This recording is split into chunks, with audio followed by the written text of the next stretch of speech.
Hello there. What's up, guys? Uh, Thank you so much for coming in here. I'm so I actually want to do this so bad. I've been thinking about doing content like for a while, and I think it's the start of this new year is the best excuse for me to just like start doing shit. It will probably be a little bit messy. The first streams and all that. I still gotta get the hang of everything. But yeah, I'm so ready. Hope y'all are as well. It's been crazy, not gonna lie. Like the remix is getting like so many views and so many likes. The view and ratio, like the view and like ratio is nuts, dude. Um, but yeah, I'm so thankful of everything around this remix. It's been a thing that I had working on since like I don't know, maybe summer. Yeah, it was summer 2024, and I originally did this remix like in a day, like on a day deadline for a concert because I wanted to do something more for a concert I had, and then I just kept on perfecting it, and now I can show you guys. I have 25 hours on this remix. It's not that much, honestly. It's not that much, but yeah. And what else? What else can I say? Thank you so much, everyone that is here. It's a really good remix, and I'm very proud of it. I'm very proud of the people that helped on it. Shoutouts to Amphibious for those guitars and those solos. Shoutouts Zero for the fucking visualizer. It's crazy. And of course, shout out to Shane for that thumbnail and the red art. It's just fucking insane, honestly. Yeah, we came here to talk about a little bit, talk a little bit about the remix. So here we go. All right. It's not that big of a project. Like there seems to be a lot of stuff, especially because like I use a lot of samples, and this is the way I separate them. But but yeah, and then this is just like all of this is drums. Then this is the vocals that I chopped. And then all of this. Honestly, this is one of my like messiest projects because I did this in a day, and I have it. I didn't even like. I didn't even like organize it ever, so it's kind of weird. But yeah, I'm usually very tidy with my arrangements though. So yeah, I did this on a very hard deadline that I put to myself. So I started like actually using like the stem separator with the original track and saying, okay, I'm gonna try to do this and that and that, and then I already like got the hang of the track, and I feel like this track was it's like my chemical plant arrangement. I don't know if anyone here knows it, but some people might. It's like the second coming of that style of remix, basically. Like it's very similar in terms of how I did it and the sounds that I use, like mixing funk with electronic music, but also adding like kotos and shamisen and shakuhachis, like with traditional Japanese instruments. And and yeah, it's kind of like the same vibe, same similar tempo. I used FPC again for the drums because I like to play MIDI drums. Here it is. It's just literally a FPC, but with like samples, different samples, like Michael Jackson ass snare. I have nothing here. The kick. Yeah, I think this is like all Vengeance or 90 samples, basically. But yeah. Um yeah, let's start. Let's start because like originally what I had in mind is was like a big intro. This was like the opener of that concert, and it had like an atmospheric sample that I for some reason don't have it anymore. But but yeah, it had that atmospheric sample, and then it just cut off, and it started like this. I have the cue here. Like this is the cue for me. But yeah, it starts like really in your face, right? Hi, welcome back. Well, not welcome back, but like welcome everybody. I'm sorry if my English sounds like really weird at some points. Just remember, guys, that I'm Spanish and I'm trying my best to sound like I'm not. So yeah, guys, thank you so much for coming in here. I'm trying multi-streaming. Probably I don't have too many like I don't really use Twitch anymore. So like it's kind of weird because like I use it for a very different thing and I have some followers from there, but it was like when I streamed in Spanish and all of that.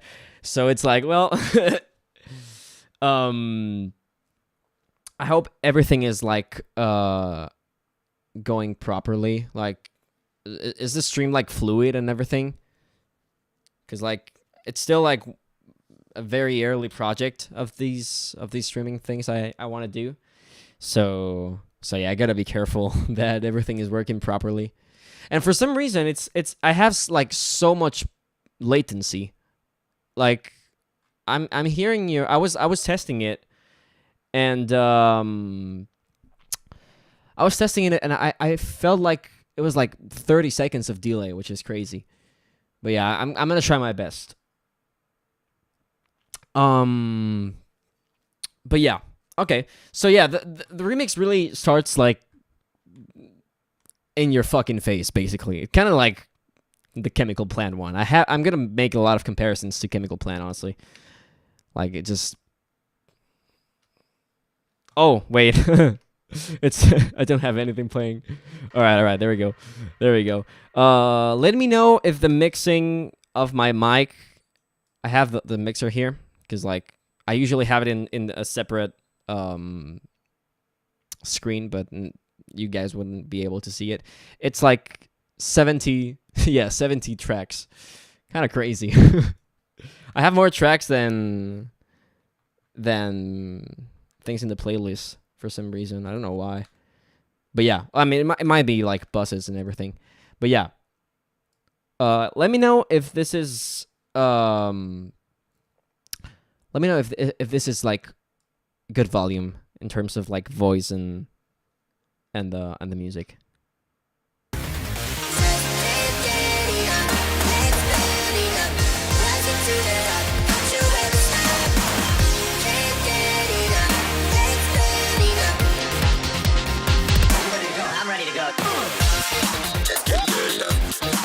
All right.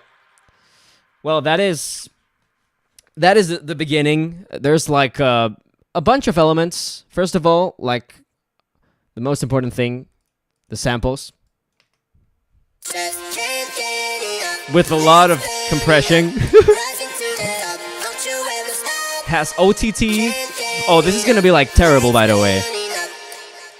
This is gonna be like actual like terrorism for people that actually know how to mix. I just pretend I know how to mix and kind of get away with it sometimes. But, like, I feel like my mixing techniques might be, like, crazy. Like, check this. Is this OTT that isn't even, like, loading? Where is the OTT? Wait, what? Are you guys seeing, like, the small window of the OTT? I'm not. Oh, maybe it's because... Yeah, this is detached. I'm gonna remove this. Here, there we go. All right, now I should be able to see the OTT. There we go. Yeah, it's like 37%. I didn't like even touch anything in here. Just a little bit of high end. I just vibe with it. Some reverb that is automated. That is here. This is the reverb basically. Because sometimes there was like way too many like things. It was so wet, everything. Then some delay. I didn't even like end up using Alter Boy. Bit of EQ. I didn't have Fat Filter in the moment because this was like 2024. So yeah, and a little bit of limiter because like Fruity Limiter kind of acts like a compressor for some reason. But yeah, and yeah, this is like I forgot to mention this is a sample pack actually. Which is called like Ultimate Funk Collection. It's like a sample. I think it's like from 2019. I found it on Reddit, and I just went for it. I think it's like, well, in Europe it's like 17 euros, but I feel like it was before, like, was $25 or something like that. And that's where these samples come from. I'm gonna try to put it without effects. I'm gonna remove this. Sorry, I'm gonna remove this. I don't really need it anymore. So, like, this is how it sounds without effects. Well, it's a bit like chopped. It's literally the dry sample, but then just a little bit of OTT. Gets that punch, that high resonance, reverb, a lot of low cut in 340. Yeah, and then just limiter and EQ to get out of that mud. Honestly, I don't. I'm like a bit picky with the low end in the vocals. So yeah, I kind of prefer like cutting a lot of the low frequencies in the. But yeah, and I also added a vocoder. A vocoder that is here, and it kind of sounds like this. I just put like, I used vocodex, which is like the average FL Studio vocoding hack. And I just added like a random serum saw wave, and that's it. So it kind of sounds raw as fuck, though.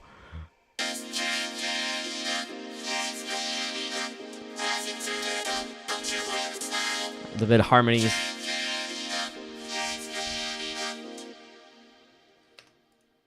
Yeah, and altogether it sounds like this.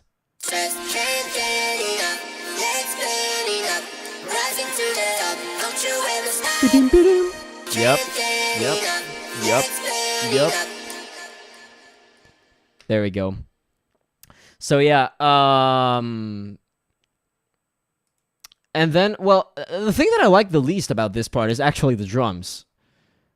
Like, I feel it doesn't give like enough justice. I could have been like a bit less lazier, but like, I gotta say that I actually went very crazy for this. Like, I wanted to make sure it was like my biggest effort. So yeah, then I have like 3 pianos. I think I put them in these color because like these are like the actual pianos. It's just M1 piano that you guys will see. My classic Triton piano.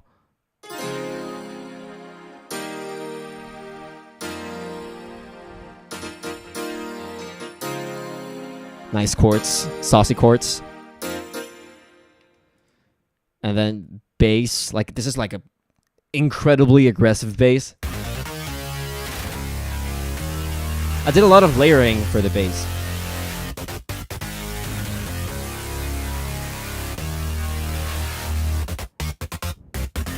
Yup, that bass is nutty. What is this? Oh yeah, it's of course it's Vital, and of course it's Townclaw again. I always talk about him because he's so fucking goat, and he has the best synths of all time. Yeah, it's Vital.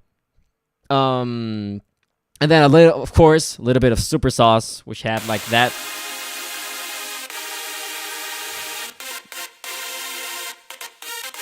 This is not even quantized. I just realized this.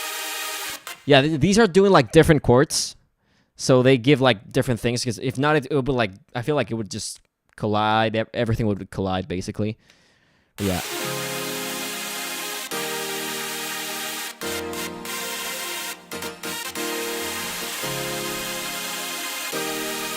It doesn't like really sound that good, like isolated, but when you add everything, it kind of complements very well. So yeah. Oh, and then of course the Jamphibious guitars. Holy shit! Just listen to this, man. Woo! That tone is crazy. And that, I don't know how it's called. Like, wow. Oh my god, this guy is. Nah, it's crazy. That guitar tone is fucking nutty. And then it's, of course, the bass. Now this sounds like Oh, Gemfius is carrying this part like crazy, I'm not gonna lie. Yup. And then we add everything. Without the drums, this sounds like this.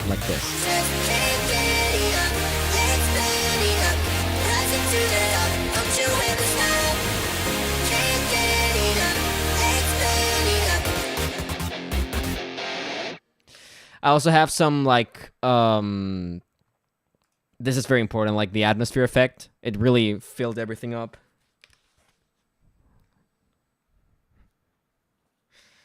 I use the sample pack a lot. I don't remember if this was like, I think I bought this one, or maybe it was another DTM composer that had one sample pack that was actually free, and the other one is like the one I paid for. But yeah, this sample pack is so fucking goated. Like, incredible producer as well. All right, so this is the drums, basically. This is like Vengeance and just raw drums from the 90s, basically. It's like doing, it's just basically complimenting, honestly. But yeah, check this out without the Gemfius guitars, because it's like a crazy difference. Doesn't sound bad, but there's clearly something missing. Now it's more like it. Oh, holy shit, this is not... It wasn't like even playing. Holy shit. Alright. There we go. Wait, was it playing? I don't... Okay. I don't know. I don't even know what happened. It was like... It feels like it got muted again for some reason. Alright. Yeah, let's keep going. Then, of course, it's letting the next part around here. This is like more like the groove.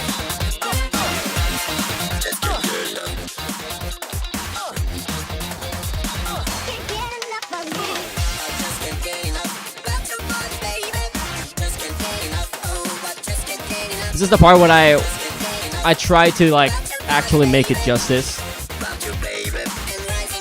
And actually, like, I think the original one does this.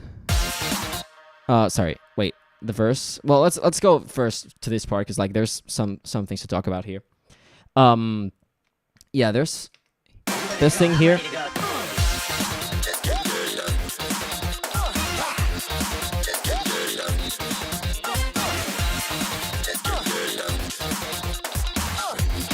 So like let's like break it down a little bit. This is where I started like putting more samples and everything. I use a lot of Bruno Mars samples here. And I actually had to edit them out for Spotify and like other streaming services because of like all these reasons. But I felt like it wouldn't be a problem on YouTube. So I basically have like Bruno Mars doing like... This is like from Silk Sonic. This was a time that I had the Silk Sonic CD, and I just ripped it and went looking for samples, because it felt like I was back in the 90s, you know, when people did that away. And it was like a really fun experience. So we have like something. I feel like it's like the second coming of James Brown samples that have been used by Naganuma. It's like, I don't know. It feels like it, like, and I mean, we know Bruno Mars is like really a fan of James Brown, so it kind of makes sense. Yeah, this is from, and you just add the drums.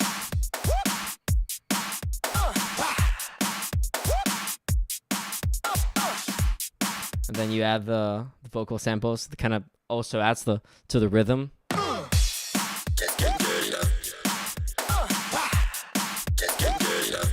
It's like you're getting stimulated by so many different things, but it's never like you try to not put them in the same place.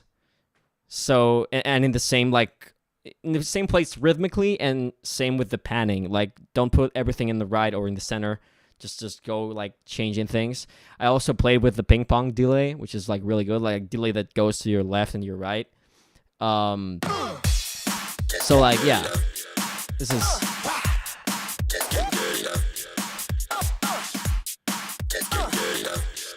kind of works a lot. And then just more rhythm here for the guitar. It's just me thinking that I'm Cory Wong, basically.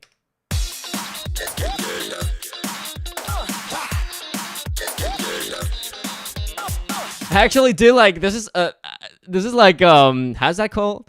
What's the song called? It's a song by like the Fearless Flyers. Little like quotation here, like it's Outlook, I think. No, Outlook was the one with Anatole Muster. It's I don't even remember the name, dude. But I know it's from the Fearless Flyers. But yeah, hello everyone. I think it's now working properly. If it's lagging, please somebody tell me, because like I just realized that I had the FL audio like muted for some reason. But yeah, and also what I love to do in these remixes is just add a shamisen as a funky guitar. You can't even like listen to it too much in the remix, but it's there, like it's actually there. And it actually complements it a lot, because like it sounds kind of empty with this, and this actually does a lot that it kind of goes unnoticed.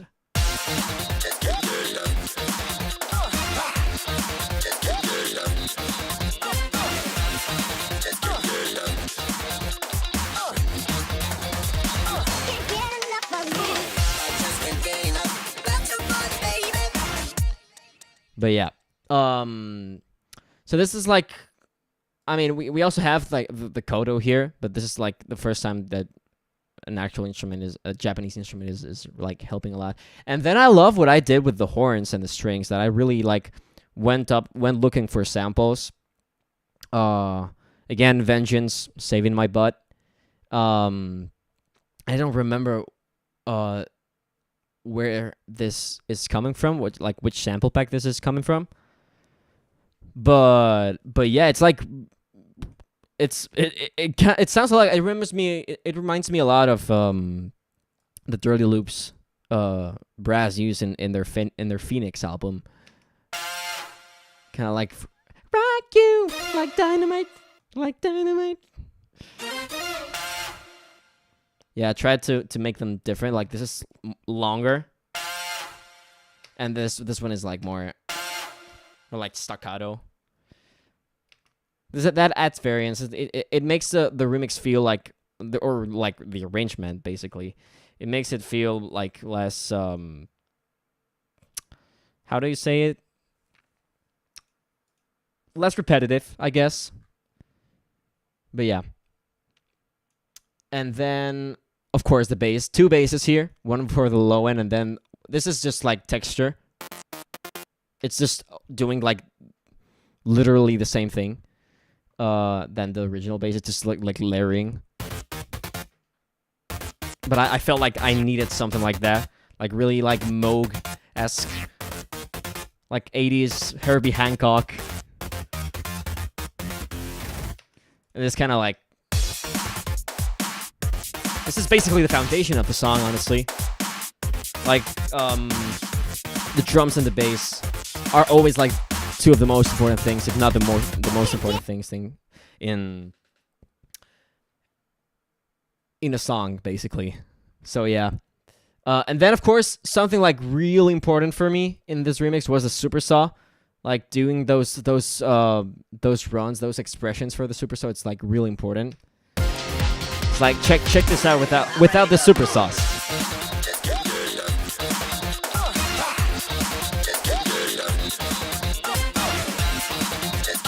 I mean, it doesn't sound bad, but it's good, but it's not great, basically. So like, it's like this thing here is so magical.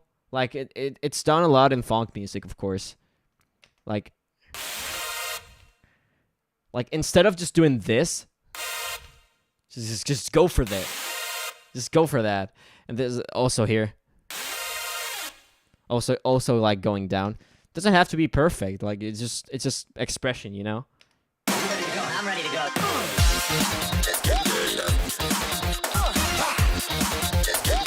It's like, check this out. Ah, yeah.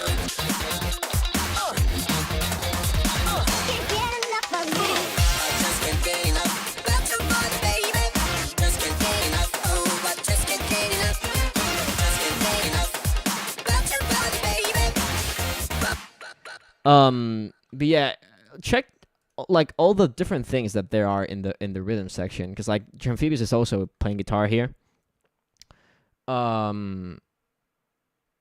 Like without the bass and the drums, there's a lot of stuff happening.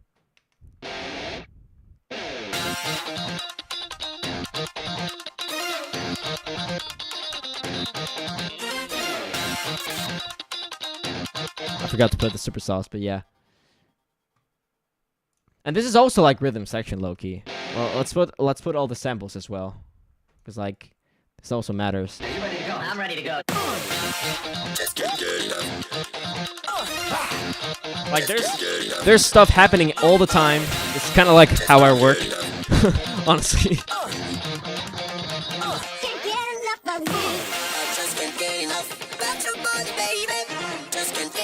And then if the drums, like the drums are doing like a really simple beat, honestly. It's like not like a basic groove, but like you can learn it with a bit of experience in drums. So yeah. Then here a little bit of, I use this sample like so many times. It's like comfort zone sample for sure. But yeah, the guitars are mixed like this. The funk rhythm guitar has, of course, OTT 94 OTT. And what? What happens? Some low pass filter. Is this low pass or high pass? I never know. And then a limiter, basically. This is for the side chain to the kick, basically. But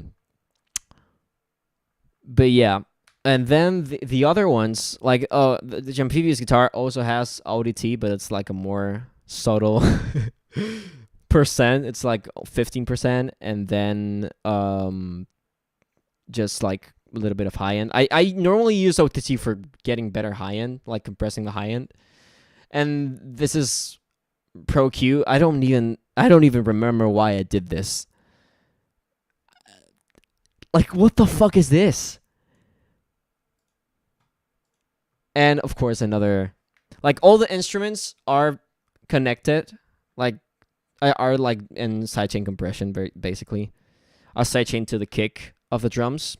So like every time the kick plays, all those instruments kind of like lose volume, so the kick sounds more clearer, and it also gives like a more rhythmic sensation. It's like a really good technique. It's like really common, but I learned it last year, and I was like, dude, this literally changed everything. So yeah. But yeah, what else? Yeah, let's go to the verse. First verse here. The original verse actually is a bit different. Like it actually would be like this. Sorry, it would be like this. But I felt like there was like so much space between those two phrases, so I said, okay, this is my arrangement, so I can do whatever I want. And I just changed it. Honestly, I felt like it was cool to do it.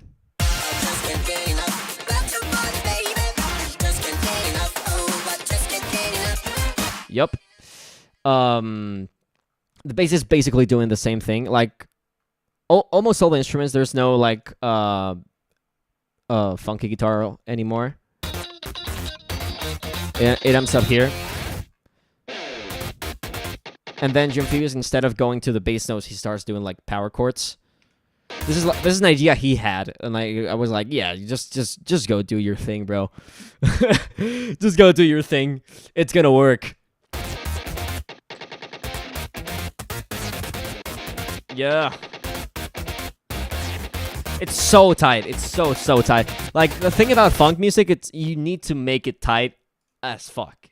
Cause like that's what people love, you know?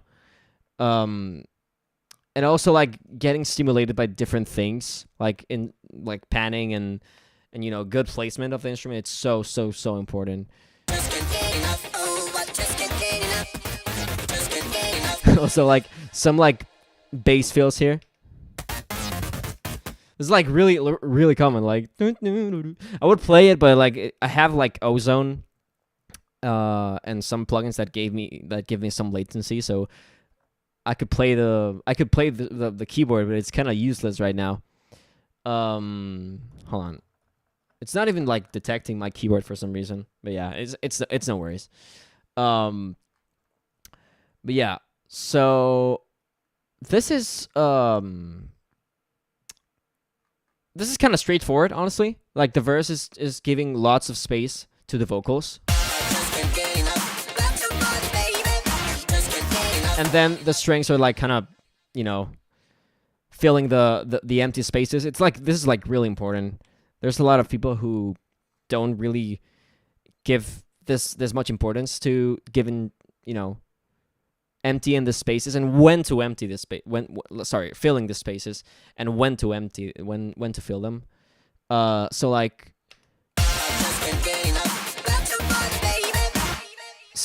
if I didn't put the strings,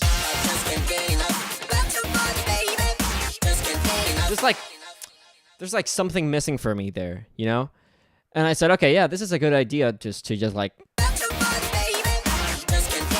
kind of like it's like a hook, you know. People like that. It's like sometimes, you know, people just do like it's more like question and response. I don't know if it's said like that in English, but like there's a question here. Well, it's like an affirmation here, like, because this talk box definitely can't get enough. And then the response, and then again, and then response.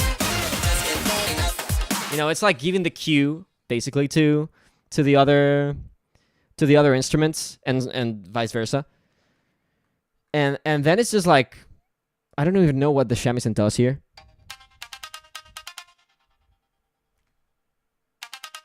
Oh yeah, this is also like filling spaces. But it would be more in the instrumental, you know, because the instrumental, I feel like it has to sound as good as like the song with the vocals. So the question and response in this case would be the guitar and the bass with the shamisen. Oh, I don't have it. So it keeps the remix like stimulating and, you know, full of life, basically. That's kind of like what I want in my remixes, you know. Like I don't necessarily want like a sensory overload in all my arrangements or remixes, but I like this kind of stuff because like it's fun. It's just so fun, and it kind of comes naturally for me. So yeah, that's kind of how I do it, honestly.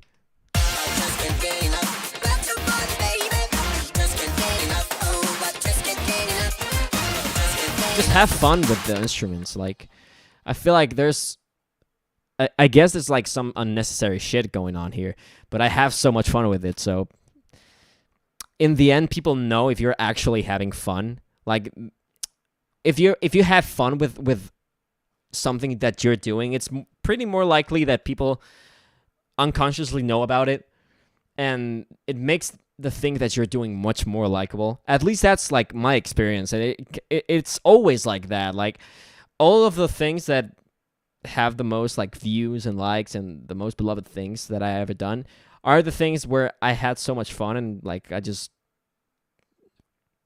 went with the flow basically. Like Diamond in the Sky was like a song that a remix that I did after like being completely mentally blocked with music and just said, okay, fuck it, Wibble. I'm just gonna try to have as much fun with this song, and it worked out. It really worked out. And same with like Meta Knight's Revenge. Endless Possibility is also one that has a lot of like, you know, it has like the most wholehearted comments. Like people are so fucking nice to me in that. Well, in every single video, but like there's like some comments that I actually would like fucking pin in my walls, dude. But yeah, let's keep going.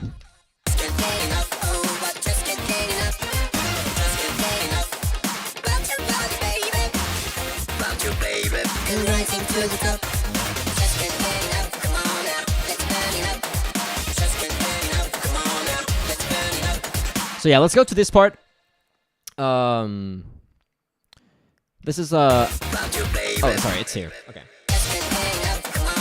There's a pre-chorus of the song. I kind of changed a little bit of the chords because I'm gonna be real. I didn't know how it went. Like I wasn't that familiar with the song when I first did it, and I just said, "Oh, I'm gonna sneeze." It felt like I was dabbing, but it's kind of like how I got used to sneezing when COVID hit. But yeah, this is the pre-chorus. I really like went with the chords that felt right to me, and I didn't do like because I didn't really know how the song, like in this part. Here the bass is like doing, and I went to some like minor chords. I always love doing these chords, like the fourth, and also like I think it's a minor ninth chord. I'm terrible with music theory, by the way. Like I actually went to like music class so many years, but I'm still terrible with music theory because I kind of didn't like the system. But yeah, there's like a lot of stuff going on here. Actually, the drums are like being the same. Honestly, there's not many variations, and of course the vocals are literally the same ones as in the original one because it's a sample pack and it's royalty free if you buy it. So yeah, and then and this part is actually when the M1 piano that actually has like almost no low frequencies or mid frequencies, just like texture for high frequencies. Where is it? Here it is. Like this is so incredibly EQ'd, so it just like it barely sounds, but only like the percussive thingies. And I think I edited it as well, and it has like it has like zero release, so it sounds like more tight. You know, there's no more like there's no, well, it's basically called release, so like it's not the same here. Like check this out. It kind of lasts a little bit, and then, well, I'm gonna make it more obvious. So here it is with a lot of release.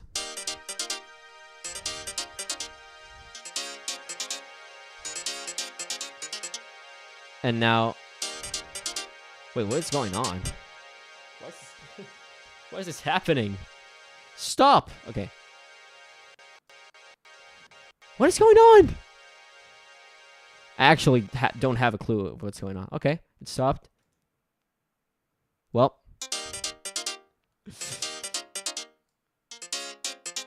But yeah, this is like real important for, especially when you want to mix, but it's also like a stylistic choice. It makes it a lot. So yeah.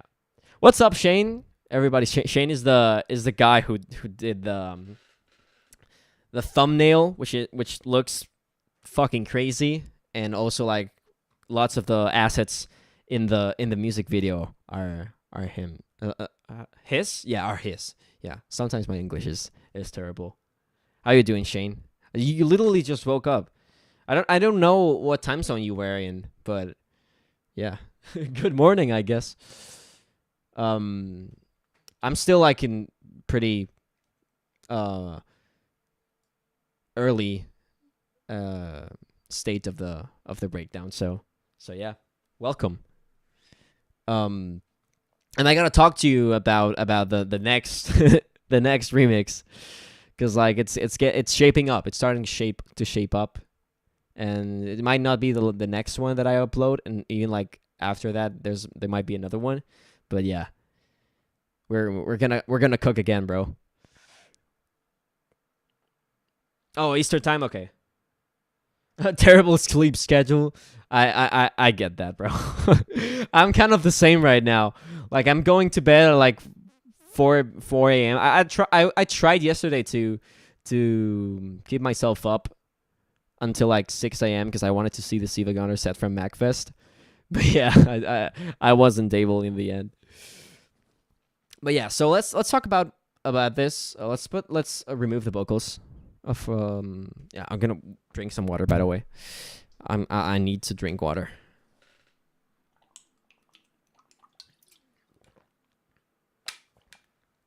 All right. So okay. This is kind of how it sounds without the. Well, you guys actually can listen to the instrumental. It's also on Spotify, so yeah, you can check that out. Yeah.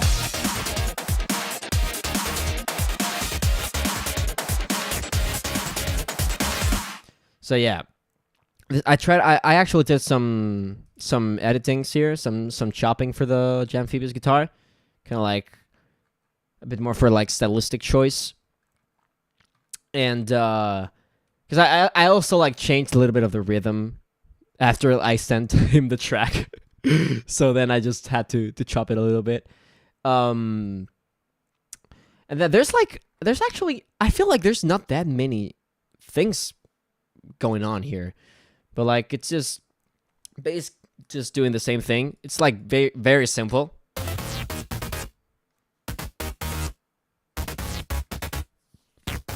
It's not really filling up the space. It's just doing what they need to do, and the piano is just doing the same thing, like same rhythm.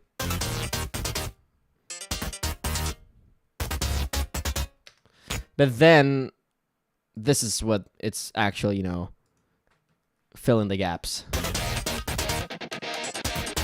Oh, the guitar is so good. You can tell that the Jamphibious can nail the fucking like Jet Set Radio Bum Rush Cyberpunk aesthetic. It's just that this guitar tone is so good.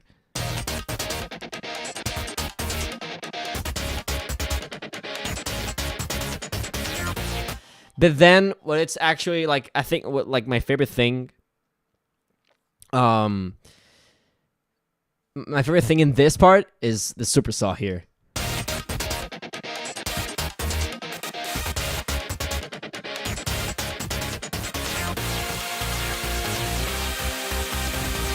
Yep. Glad I caught this. Oh man, seeing the kitchen behind the fire. Yes, sir. Yes, sir. It's kind of like yeah, I just love breaking down this shit, because especially when I have features like I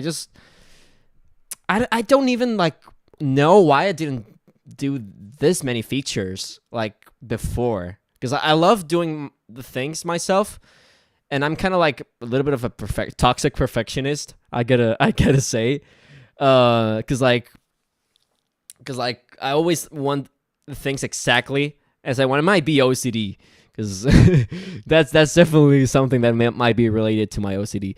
So like,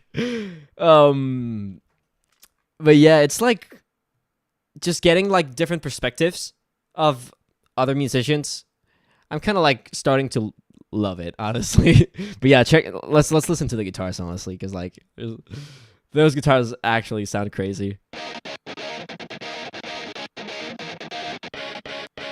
Yeah, this is, you can definitely tell like there's a change in the format of the guitars. This is the ones that I had to pitch down. That's not a little bit different. But they don't really like, you don't really like notice it when listening to the whole thing. But yeah, what I wanted to say is that this part sounds crazy.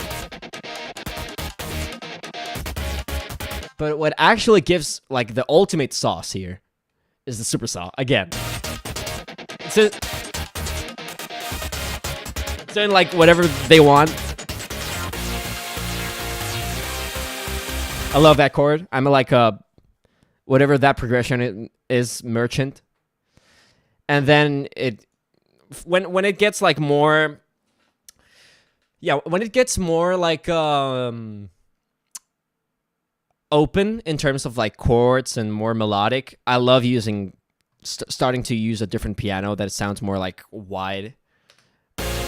So like, so this is again, I'm doing different voicings. It's the same chord but like different voicings.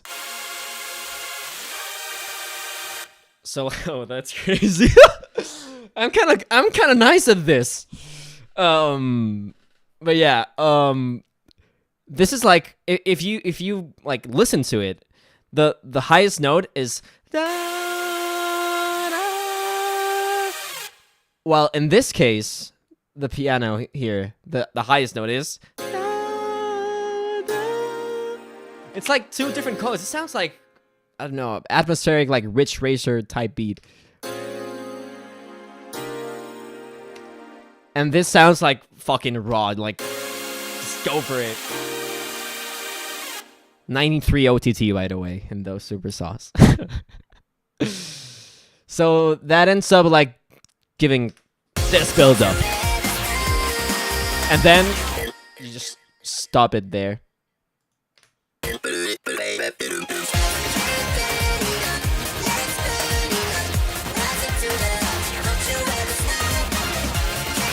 And this sounds crazy. Like, this actually sounds fucking crazy, dude.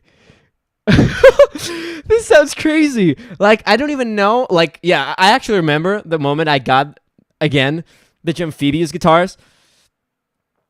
It just, like, literally, I felt, like, instantly how it elevated the track. It's just so, like, it's just a game changer. Like, check, again, I'm like, how is it called? I'm glazing the fuck out of Amphibious, but it's what I need to do, bro. It's what I need to do. Like, this is crazy. This tone! Oh my god.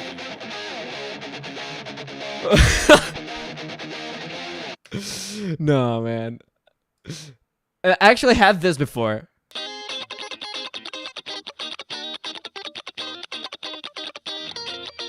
It's like placeholder guitars. They're not like well recorded or anything and not chopped. But like these guitars are just so like big and well mixed. Like I didn't even have to do anything too much like for the mixing. It's just so good. This tone works so incredibly well. But yeah, this is how it sounds without the vocal samples, by the way.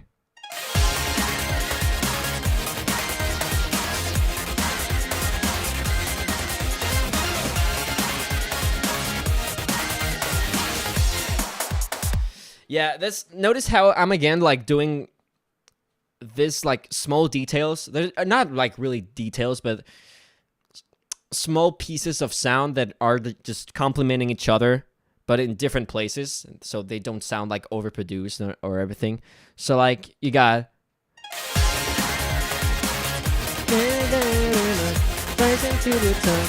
and now it's again the violins complementing the strings, sorry, complementing the vocals.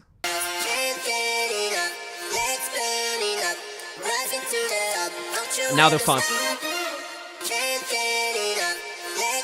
And then it kind of works as well with the horns, like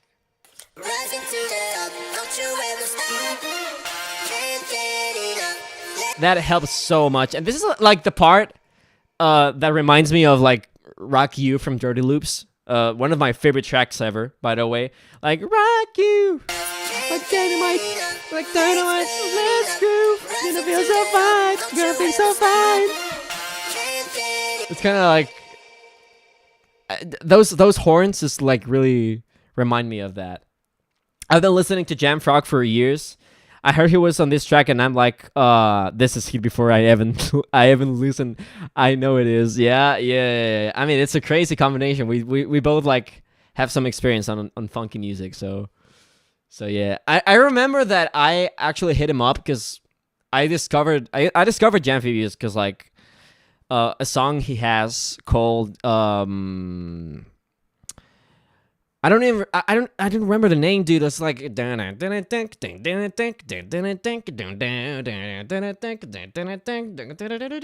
oh, it's like called Get Funky with the Bass. Yeah, I remember that. That song is so gas. That song is so good. And I felt like this was like a similar vibe, and I said, okay, yeah, I need his guitars here. And thankfully he helped me out with it. It's so good. I'm so happy. Like I'm still glazing the fuck out of Jamphibious. It's my fucking job, dude. It's my fucking job. Everybody go follow Jamphibious, please. But yeah, this is again, I added some vocoder here as well, just to feel, same as in the intro.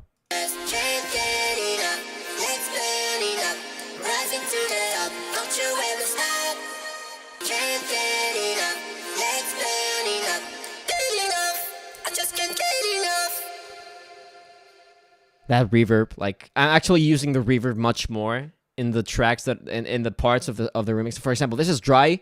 There's no reverb, only delay. But then now here, you need that space,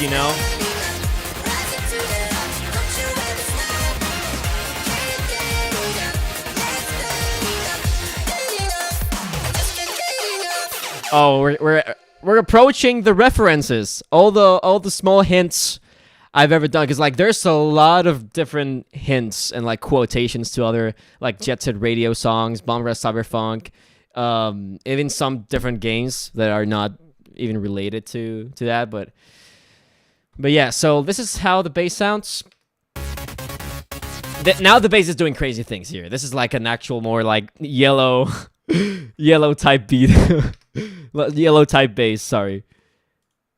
There we go.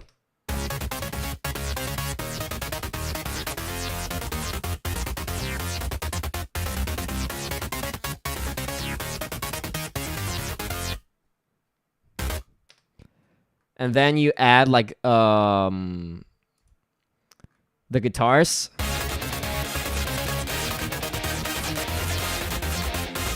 It kind of sounds a bit messy, I gotta say, but it kind of works, It's not really well quantized, but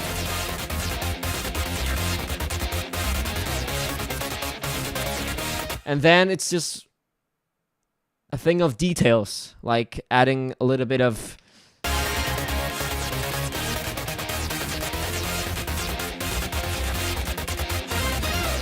and then a little bit of melody to back the vocals. Really subtle.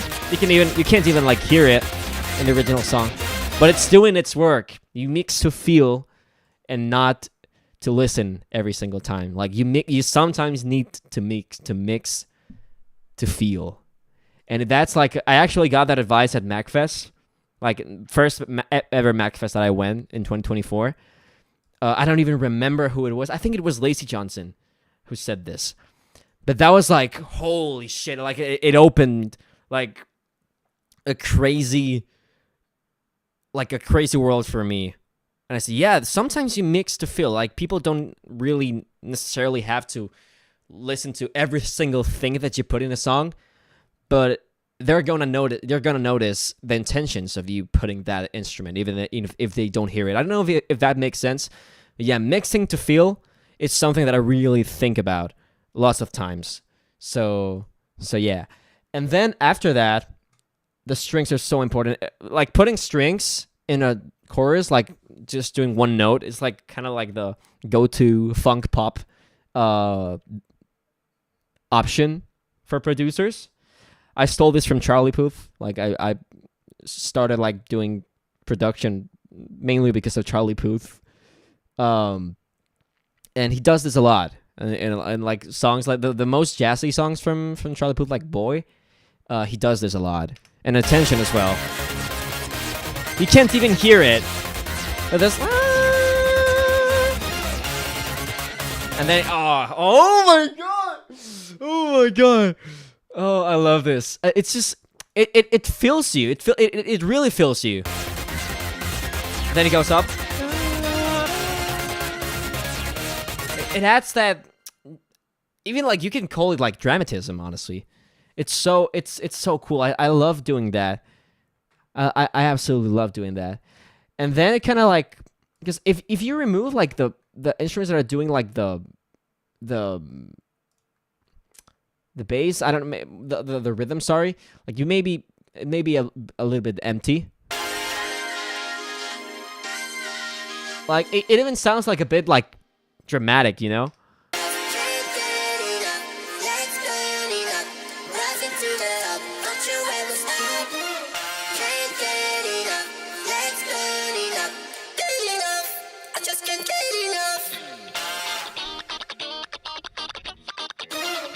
Yeah, kind of sounds a little bit dramatic, but yeah, everything together, you know. Yeah, right? It fills it out. It fills it out.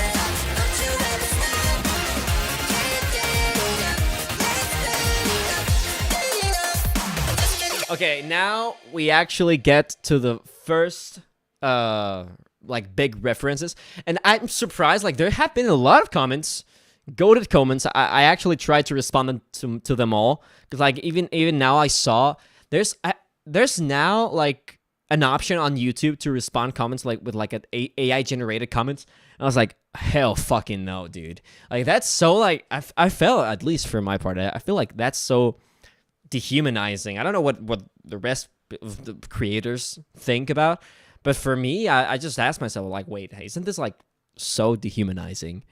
And I just it kind of motivated me to do like literally the exact opposite. And I just went and responded to every single comment like with a genuine response, you know, not like just a copy paste like a thank you. And I think it even like helped me out with the algorithm, because like there's double the comments basically now. So we take that, I guess. But yeah, I always talk about this. I fucking love my YouTube comments. People are so incredibly kind, and I'm so like I'm so thankful that people think about my music that way, and I don't fucking take it for granted. So thank you, like, to everyone who may see this, who commented in my videos. Thank you so much. I really appreciate it. AI tools at all are just brain dead jank. It has no soul. Yeah. I completely agree. Honestly, couldn't be more right. I get to say though, there's like some good usages of AI in terms of, like, for example, like stem separation. I kind of use that a lot, but like especially for like Civic Honor rips, and it's just more funsies, you know. But like everything that is related to generative AI, it's just fucking bullshit to me. It has no meaning and will never have meaning to me, because it's just not creative. It's just you're not doing anything yourself. So, and the machine is not inventing anything. It's just picking things like without consent. It's just, well, let's not rant about AI now. But yeah, it's a good, yeah, exactly. You can control it. That's kind of like what you like. I actually have like I'm doing a rip right now, of His World with Crush from Pendulum. It's so good. It's so cool. I wish I get it uploaded in the future. But yeah. All right. So let's go for this.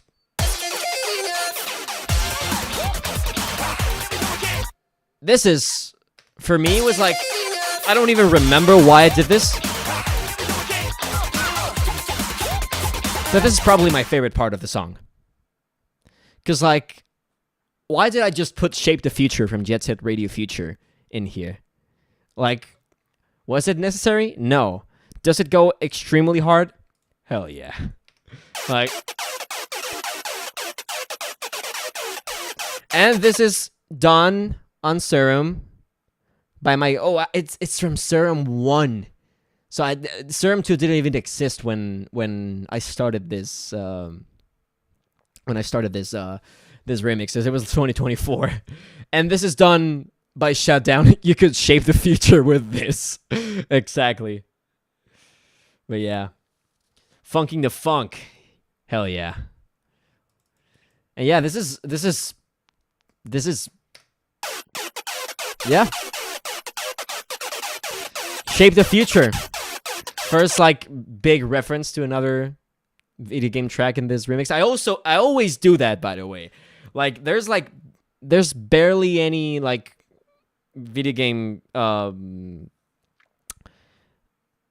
remix I've ever done that doesn't have like a like quotation to another video game track, or like if it's not a video game, it's like anime. I did that with Endless Possibility. There's like some Bocce the Rock solos there. I don't know if there's some people that actually got it, but yeah. That synth keyboard solo halfway through drove me crazy. Yeah. No, I mean, and like also like the cat doing like, Zero actually did the sequencing of the cat. That is fucking nuts. When they showed it to me, I was like, "There's no way you just did that." There's no fucking way. It was so good. And remember, like, they did it in a rush. Like, it was like a tight deadline, because it was like, I just told them like a week before I uploaded it. So it's crazy. It's crazy work. Crazy work. But yeah, there's a lot of stuff here. This is where I pulled my inner Hideki Naganuma and ended up just putting so many different samples. So this is only the samples that there are. Big money. Here we go again. There's Shutdown here. My fucking goat. Here we go again. My fucking goat shot. I don't know if he's in the chat anymore, but this is my friend Shutdown with some vocal samples. I tried to put the sample where he says like, "I shit my pants," but couldn't work out. And I think in the Spotify version I use his sample instead of the Bruno Mars one, of course, because I would get beaten up by copyright and Atlantic Records, and I don't want that. So I use my goat Shutdown. And this is everything that there is. Like, there's so many like different things. It's so stimulating, but they're not like overlapping too much. Big money. Here we go again. Check the recording.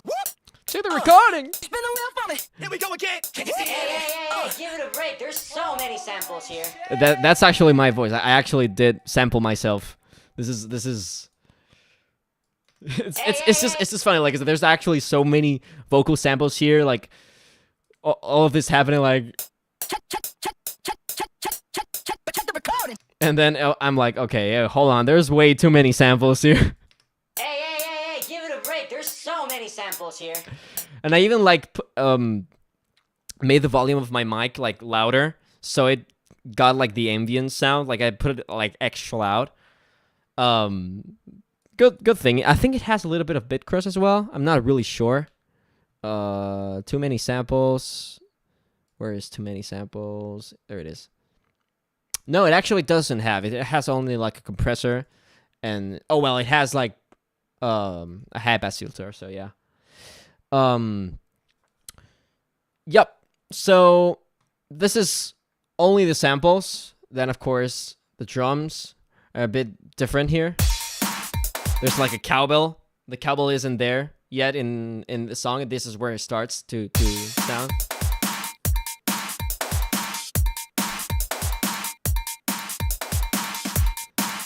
I fucking love cowbells. Like, I feel like you just need to have fun with it, and like it kind of looks like a goofy idea to just put like a cowbell like doing crazy things. And I remember the cowbell thingy was an idea that I had recently. It was not originally in the first version of this when I did the concert in 2024. But I felt like it worked so well. So yeah, I put another bass to layer it with the Shape the Future bass. So like only the fucking drums and the bass already sound like, you know, they sound so powerful already.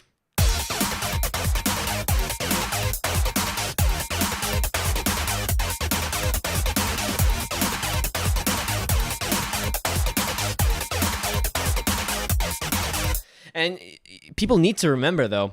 Well, people, I don't know. I feel like I'm like a like a red pill content creator or something. Yeah, no, you gotta remember that not only the percussion gives rhythm sense, and what I did with the bass, actually, this bass has a lot of high end.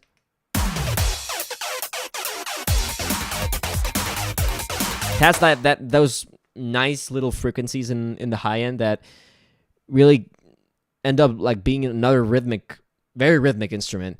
And people got to remember that this can also work like non-percussion instruments can actually work very well as rhythm elements. And this is basically what I did with the ghost notes. These notes here, you're gonna notice a difference right now. I'm just gonna like remove these and see the difference.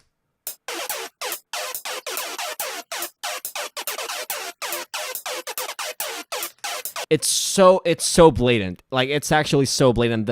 This is with the ghost notes. Like, it's like tiny notes. They don't even sound, but it's that frequency, that high frequency, that it's kind of like when you're like doing ghost notes in the drums, or like doing slap bass, like thumps, like that works. It's like a synth bass doing slap bass.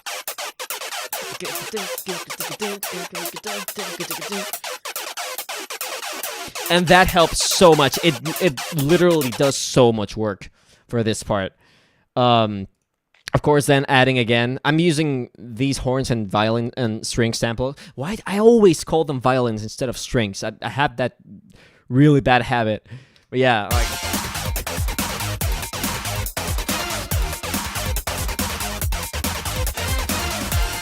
And then of course I put some guitar here. This is recorded by myself. It's not perfect, but it's doing its job. You can't even like hear it, honestly, but yeah. Actually, Amphibious had this part, but yeah, there was like way too many like low end things, so I didn't like even use this part, but it also sounds like crazy though.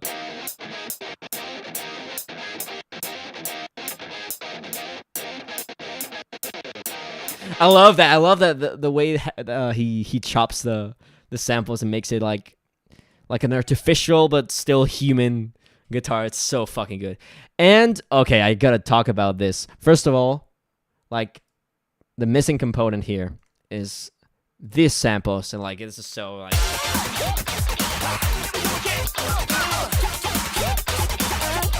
Yup. But there's only one instrument missing right now in this part, and it's literally an alarm. Like, it's just an alarm doing this.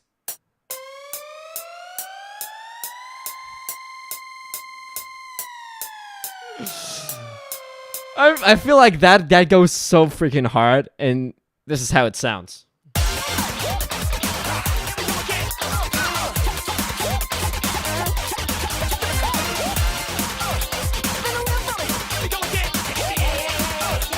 Yeah, it goes kind of crazy. Like I love that. It does a lot for that part. Honestly, it's like bugging like crazy, right? Or is it just I think it's my screen. It doesn't match. Oh no, I'm seeing it.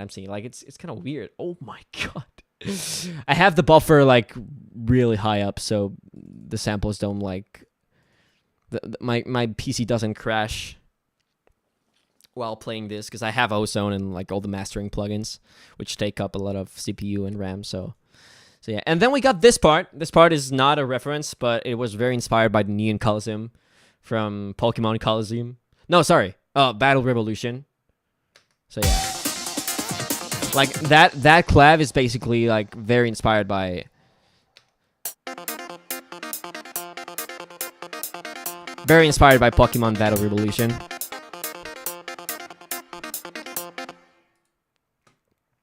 It's not like my favorite soundtrack at all, but I like that part. I like that clav.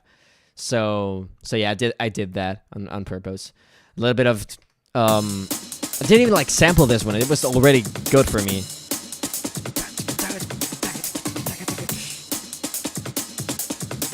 Some reverb, honestly, but I also like when you're like I feel like when you want to add some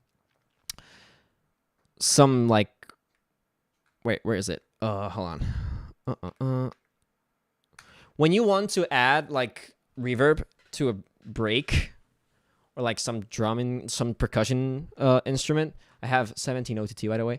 When you want to add reverb to a break or something like that, like drums, I feel like it's important to not only pan not only cut the low end, but also like cut the low end of the reverb.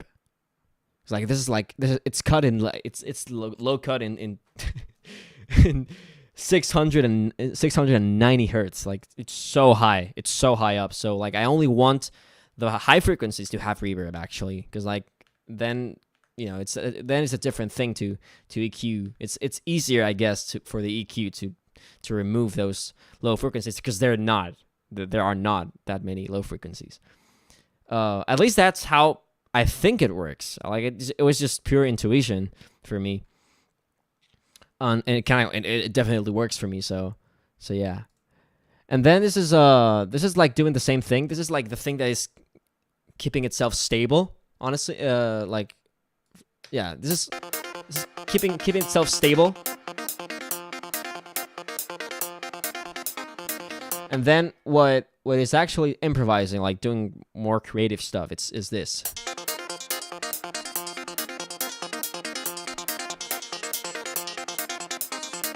Because you need to have fun, and this is basically me having fun. Some 90s Michael Jackson hit is called.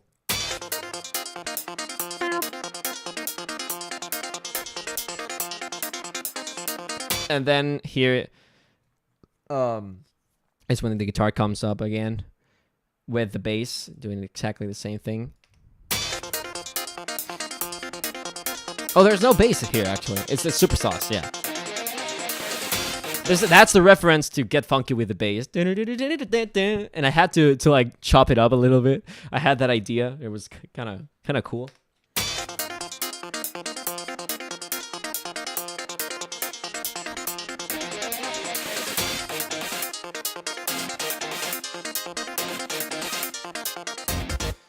And then what is missing is like also like doing cool like glissandos and everything. There's like so many different things. It's so overwhelming, but like in a positive way. It sounds so bright and colorful.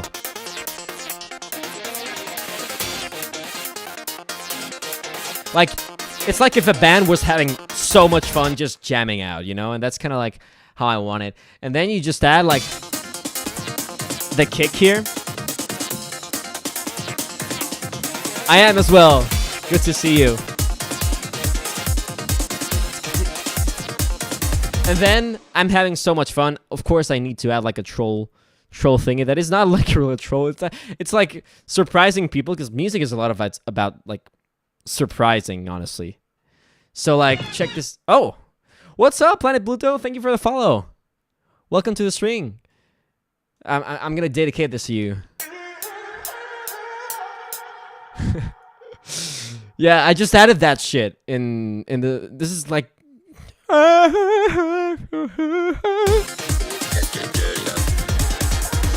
Started Speedway. out of anything, literally out of anything, but it's funny. And like you see people in the comments just saying like, oh, I just got Hugh and I was like, yeah, you did. Isn't it like funny? I like to troll people in my remixes, because like when it gets to that point that it is like trolling, but at the same time it's like it actually goes hard. That's kind of like the fine line that I'm always like looking for, and that's how I just did this.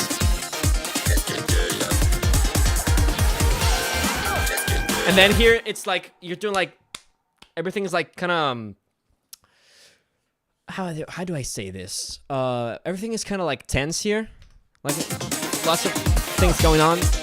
Bass is here. Now the drums are gonna go to the groove, but it's like laying it down a little bit. Now you go like this. Now, if you had to dance or like react to this, you would be like, okay, in this part I'm like this, right?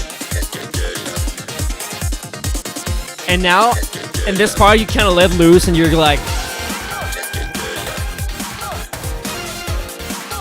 I feel it that way, and that's kind of like you always try to play with like that tension, you know, that you provoke to the listeners. I don't know if it provoke is the correct word here, but fuck it. That's kind of how I feel, and it's so good. I love when these things happen, because like I feel very satisfied when I have those ideas, you know. And also like this chord is helping so much because it's opening the song. Like there's no chords here. Like literally there's no chords. It's all like rhythm, different instruments doing shit. And now it's like going home. And then you go like ninth chord again. Well, there's like, it's not a ninth chord. It's like probably like a 13th chord or something. But yeah, it's so good. And like the glissando, it's very different to do this. It's very different to do this than this. Like it's more beautiful. It's more beautiful, don't you think? Like it's really it's those small touches that I really like. Not small, like it's actually very, very like key, you know, to make that work. So yeah.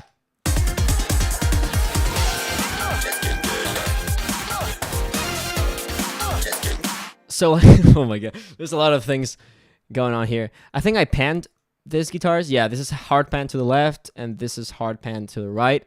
So like you got some. I tried to mimic the tone of the original one, but the original is so crispy. I don't even know how Naganuma did it. But yeah.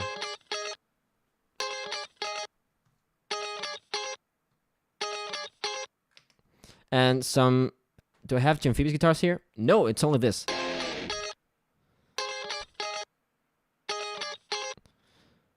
And then here. But I have some horns.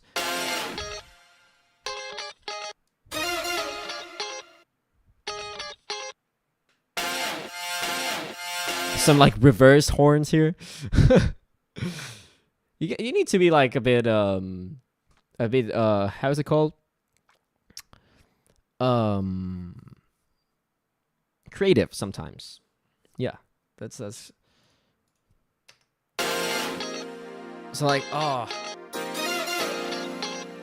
this piano does it everything here. It's like the most important thing, because like the bass is literally doing exactly the same thing as in the rest of the track.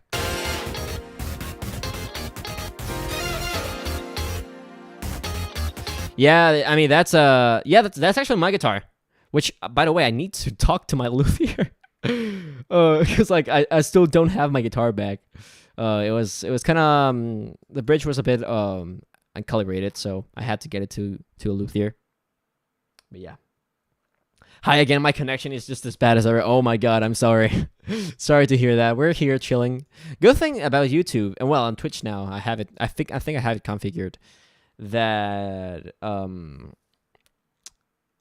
it actually works really well to see the VODs now. You might as well try it on YouTube, honestly. But yeah, this piano does it everything. Like it's so good. Then the super sauce here.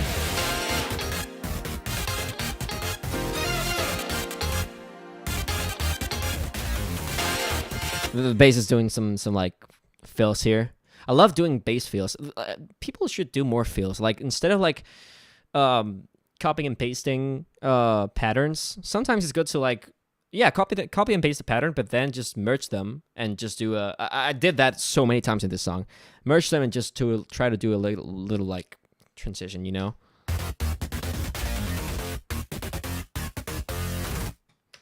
And I sometimes don't even like quantize this shit. Like this is not quantized. This is just try to keep it as human as possible. There's like a fine line, you know, because like people like sometimes when things are like incredible, like quantized, mathematically perfect feels, you know. But yeah, gonna drink some water.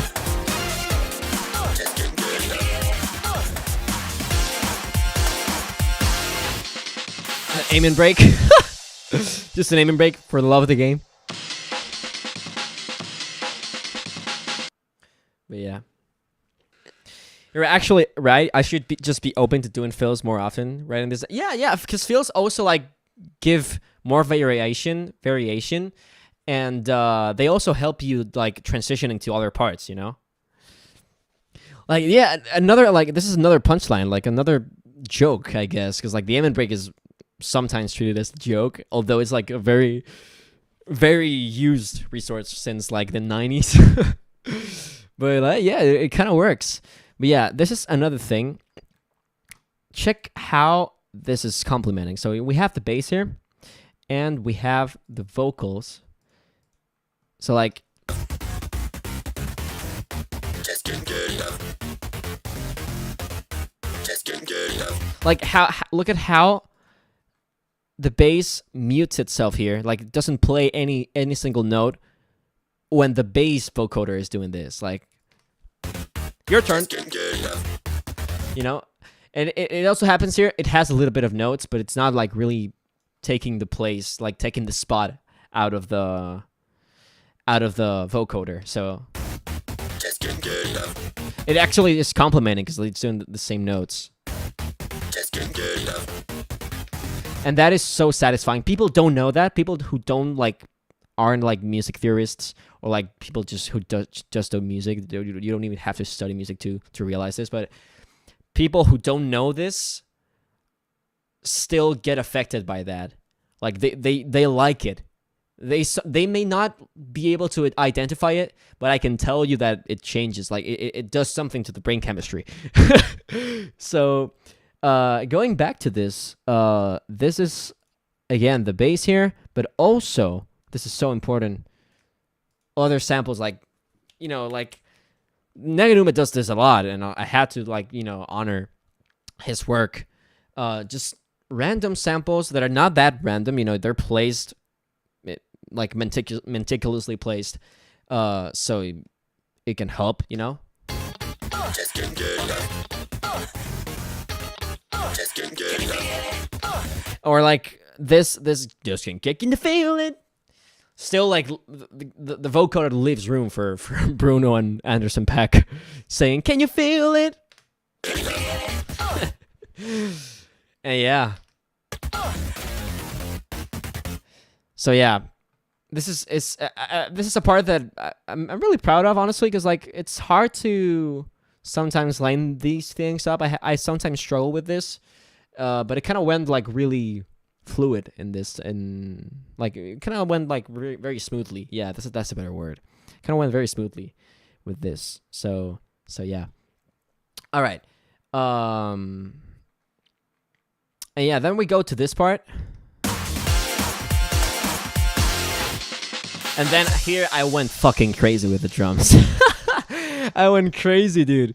Like, where is it? Is this a? Okay, yeah, no, this is just like a house, kind of, little bit of a house loop to complement, and this is where the kick and snare go fucking crazy. This is where my inner drummer because like I'm a drummer at heart. This is my first and favorite instrument to play. Kicked in, and I did some like.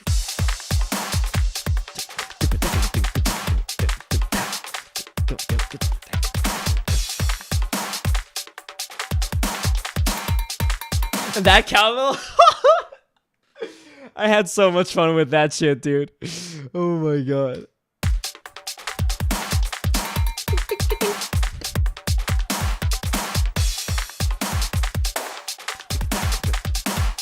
And this is also like in the fourths of each beat, like 1 2 3 4 1 2 3 4, or like 1 2 3 4 1 2 3 4. But then you do it in like eighth notes, 1 2 3 4 1 2 3 4. You know, like it's just like it's funk. It's basically funk.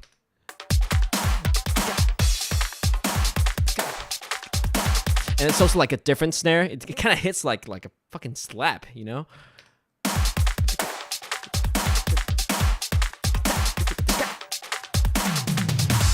And then some like big Rick Astley, Peter Gabriel, 80s toms. Yeah, I'm really happy with this part. Yeah.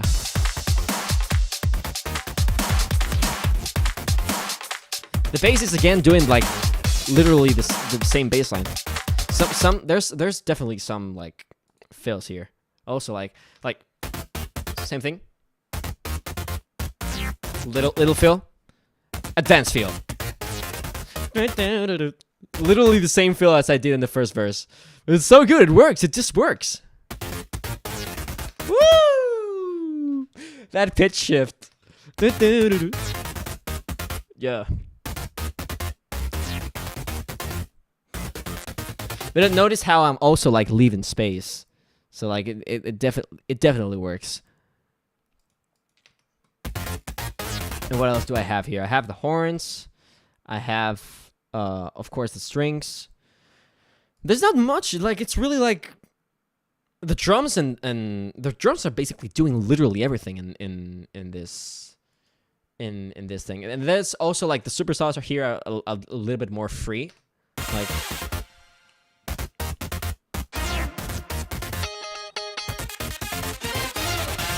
notice how I'm keeping like the listener completely like stimulated, because like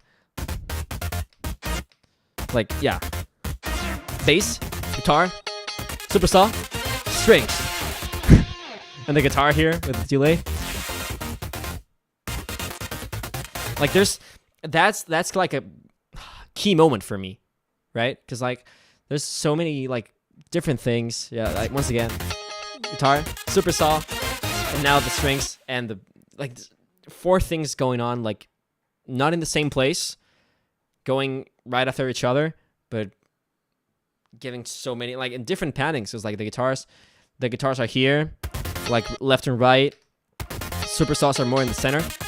Also like left and right, of course, because like you need to pan those usually. But it's different, like, cause the guitars are like very panned, and the superstars are not as panned as the guitars. Like it's so I love this, man.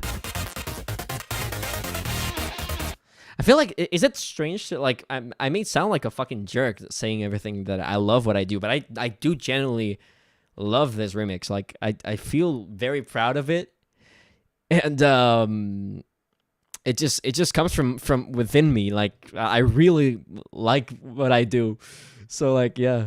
But it's kind of weird because like people usually want you to be humble, and I mean I think I'm humble, but I still like value my work, you know.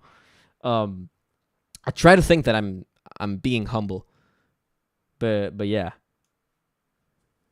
right. I feel like that's yeah. Thanks for telling me, because a little bit of reformation. But yeah, so let's see. Okay, I'm gonna put this. I was checking the hour because like it's getting close to midnight here. So yeah, it gets you motivated and makes you really enjoy the process. Yeah, for sure. Like, that's something that that I talk about very commonly. There's a lot of people that want to start out with something, and I feel like today's society makes you want to be incredibly good and successful in the first couple months, or like in the first days. Literally, everybody needs like instant gratification for literally everything. And I feel like because I started like making music and I was terrible. Like I played piano. Like when I first learned to play piano, I played all by myself, not even like tutorials. I just messed around with my sister's piano, and I was playing like Someone Like You from Adele, putting the hand like this, and I still have like terrible technique, but I don't know. I just ended up like learning the how's it called? I started like trying to learn the ways that I felt more comfortable and just experimenting. I feel like I got good because I really enjoyed the process. Like I do really have incredible memories of learning how to play guitar, how to play piano, how to sing, like just singing, like, and I was terrible. Like I sounded like someone screaming and like actually damaging his voice for a long time. And now, well, I'm going to like singing lessons, and it's different, you know. But I literally started in 2025. So it's interesting to see like so many people comparing themselves to other people, because I was there as well, and I'm still there sometimes. But like, just I feel like it's not even like trust the process. It's more like enjoy the process, because like it's a creative thing that you will get better at the more you have fun with it. So yeah, that's kind of how I feel. Small rant about how society wants us to to be. But yeah. Yeah, next part. Let's go. Let's keep moving. We're like, oh my god, I'm almost 2 hours in. This is crazy. I'm actually having so much fun, honestly. Like I was kind of nervous, but I kind of just literally, like, even if I was talking to myself, I appreciate everyone that is here and talking to me. I kind of enjoy this a lot, and I will do it much more in the future. Also producing, like I might just stream myself producing things, but sometimes it's bad for my CPU's health. But yeah, all right, let's go. So yeah, this is the most it's not the most overwhelming part, but this is where I feel like the musicians, like the jazz musicians would be like, okay, yeah, there's like so much shit happening here.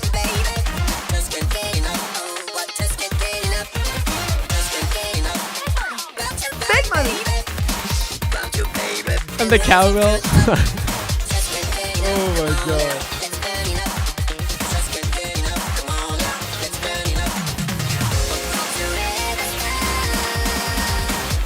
Same pattern here. And then of course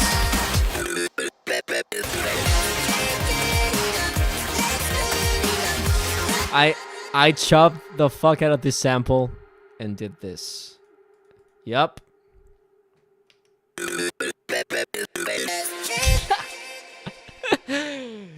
And that was like, I remember telling Shane about this. Like I showed him the sample because this was meant initially for like only the live version that I was gonna premiere in the first concert when I played this. But after that, I was like, hold on. Shane told me, no, just leave it, bro. And I'm like, hold on, yeah, maybe I can leave it.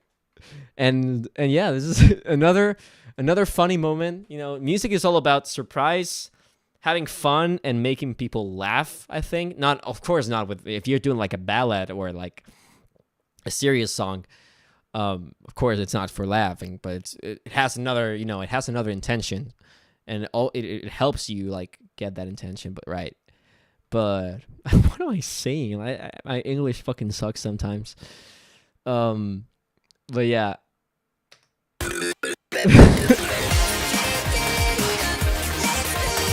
And this is something really important that I feel like makes your arrangements stand At least for me, it makes an arrangement stand out more than others.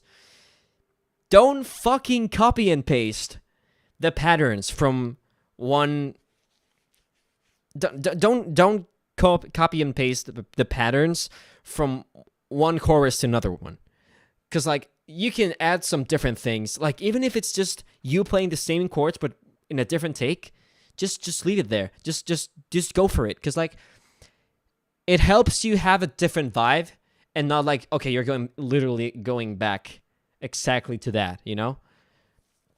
And I think I did this for the bass. Like if you hear about the bass, the first bass in the first chorus, I think it is here. Okay, so check this bass. This is the bass of the first chorus. There we go.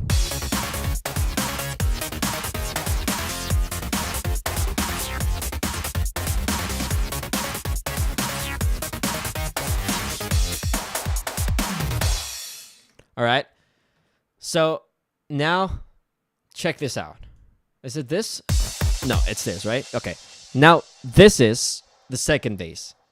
Check how like more free it is.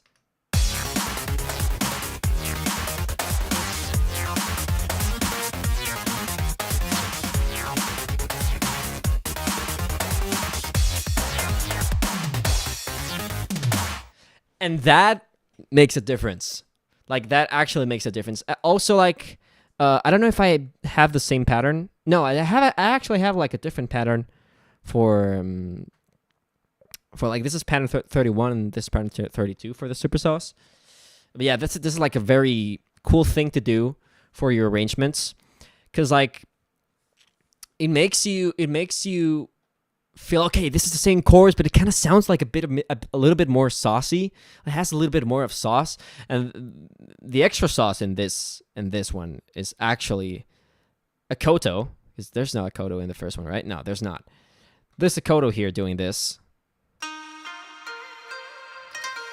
and this is barely unhearable, but I wanted it to be as expressive as possible, and I play with the dynamics and the velocity. So like dun dun dun dun. I love traditional Japanese instruments. Oh, like, well, lots of traditional instruments from different cultures, because I played Genshin Impact and the soundtrack really is an ode to very different folklores. But yeah, this is a koto, amazing string instrument from Japan.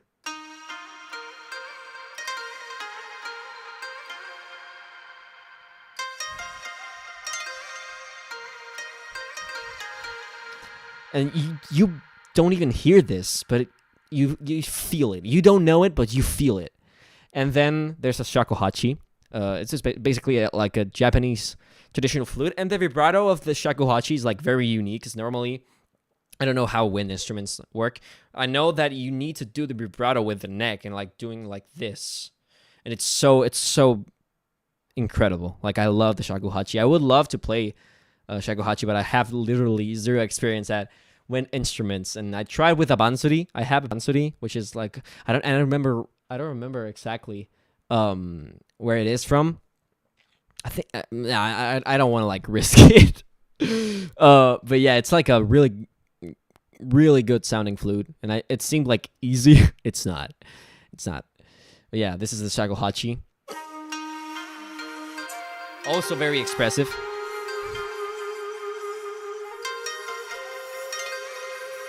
Very legato. Doesn't it's not doing like too much stuff. Just, you know. Is it too much stuff or too many stuff? I think it's too much stuff, right? And also the strings again. This is all the atmospheric effects.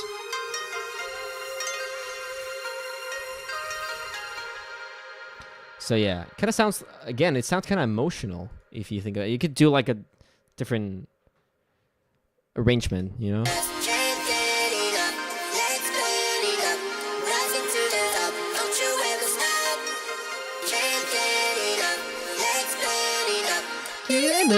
I just can't get enough. Yup. But then, of course, you add like this fucking bass. It's like the goblin that entered your party, like your And then, of course, Jim Phoebe's again doing it with the guitars. And just adding shit up. Like, who cares? If you like it, honestly, just go for it. And that's what I did.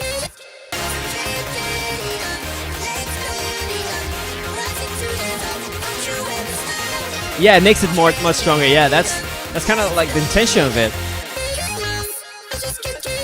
And then with the fucking drums, like just hit me with that shit, man.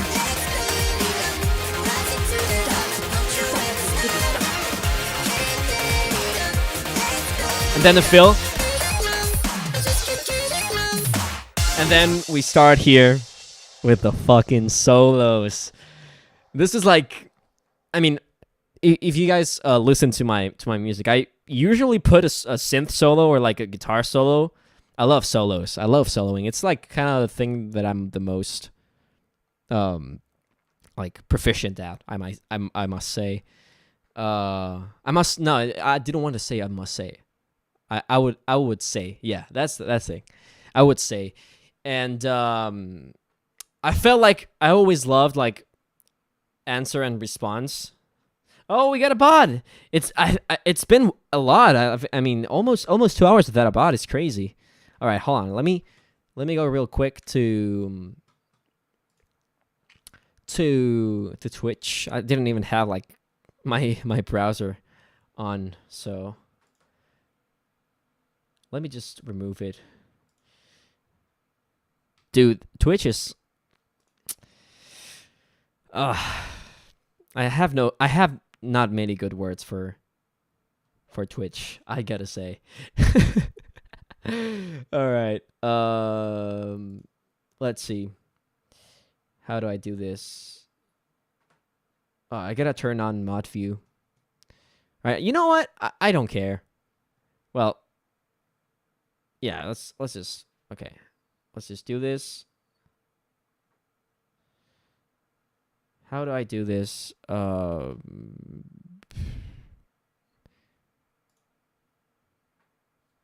Yeah, okay, yeah, I don't care. Let's keep going. All right. Best part, I love this one. Yeah, I mean, this is kind of what like the solos work for, you know. It's kind of what it is for. So yeah, this is incredible. So I'm gonna put it like isolated so you guys can listen to it.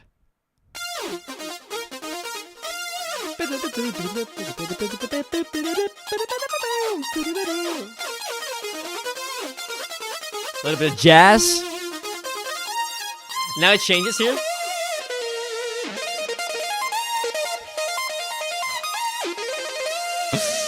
Oh my god. Yeah, man, just hit me with that shit. Oh my god. So this is the solo is basically carrying this part. This is the rhythm section for a solo. Literally the only thing that the rhythm section has to do is to make the solo sound better, if that makes sense. This is something that I really learned from a video, like an interview to Victor Wooden, which is one of the most renowned bassists. And it's so good. Like the rhythm section making a solo, or like even other like instruments sound better. Like it's so like lots of space. Some fills as well. You need to have fun with it.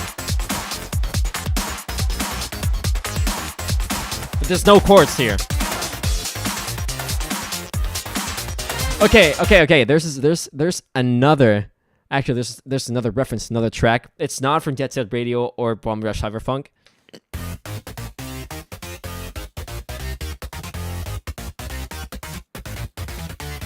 It's like only this. This is for my Splatoon fans. It's from Calamari Incantation.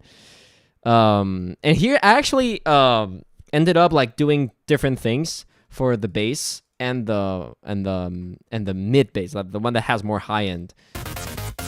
This is the same. Same here.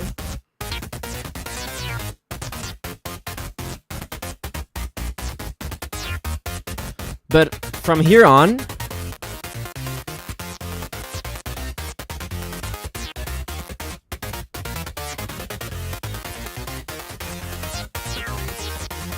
just have fun with it, man. And then it goes to the other part. But yeah, this is I love when I do that. Yo, found your first Anarchy Rainbow remix a while back. Love your stuff. Was happy to see I get another remix. Yeah, I appreciate you. Thank you for listening, and thank you for being here. Yeah, Anarchy Rainbow was like a banger. Like in terms of like views and everything, it was like my first arrangement that actually got so many views. I was happy for that. Looking back to it, I wish I had like better production skills, because I remember that thing was a mess to mix. I had like, I think like if you count all the hours that I put into into that remix, probably like 70% of the time was only me trying to mix it. Yeah, I appreciate it. I appreciate it so much. Hope you're having like I don't know, well, don't know the time zone, but I hope you're having a good day. I'm having a good time here talking about this remix.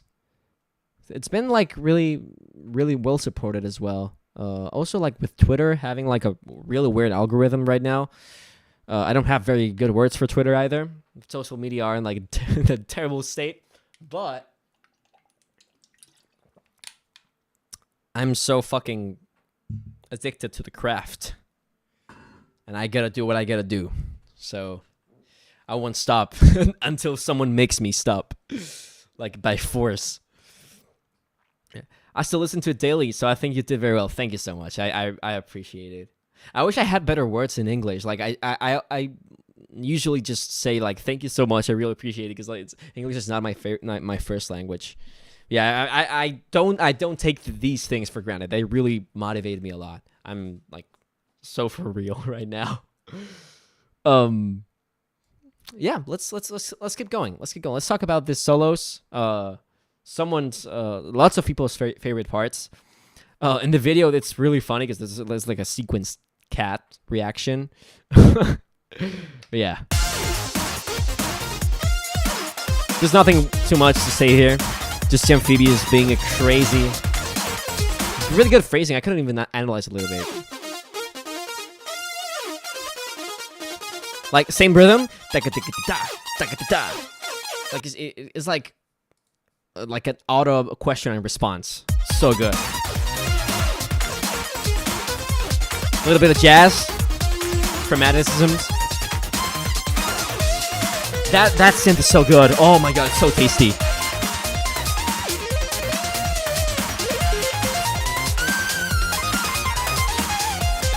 And then here I go.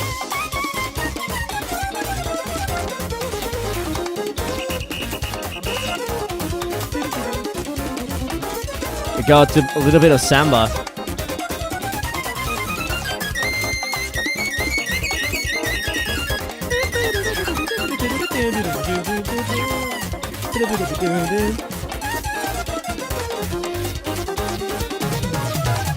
This part is crazy.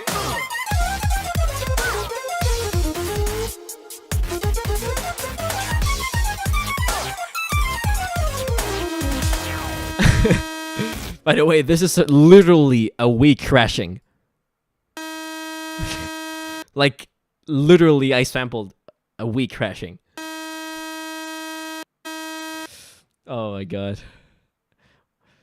I don't know. I had all of these ideas. So many of these ideas. I had them like literally on a rush, you know, in a single day. So it's kind of crazy. Like I worked like for 8-9 hours straight for this. I don't even know how I had the energy to have these ideas, dude. But yeah, there's I'm gonna put the. Here it is. The without the solo, the samba part. It's actually very like, how do I say this? Oops, sorry. I actually leaked a song. Oh my god! I hope no one saw that. I actually leaked a song and a collaborator. That's fucked, man. Well, no worries. I trust in you guys. But yeah. Let's see. There we go. A little bit of samba.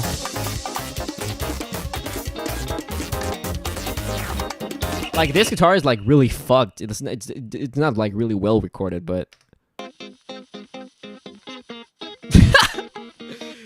I suck at guitar. I always need like 80 takes and 2 hours of work to make a guitar like sound like it's good with different takes and comping them.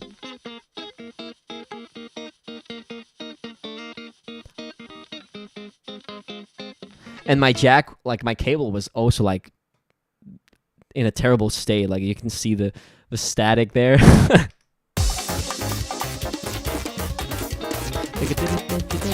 don't know if people realized. I guess I guess they did, because like this is the original part is in the same groove as the other ones. It doesn't have this samba thingy. I had that idea, but like. And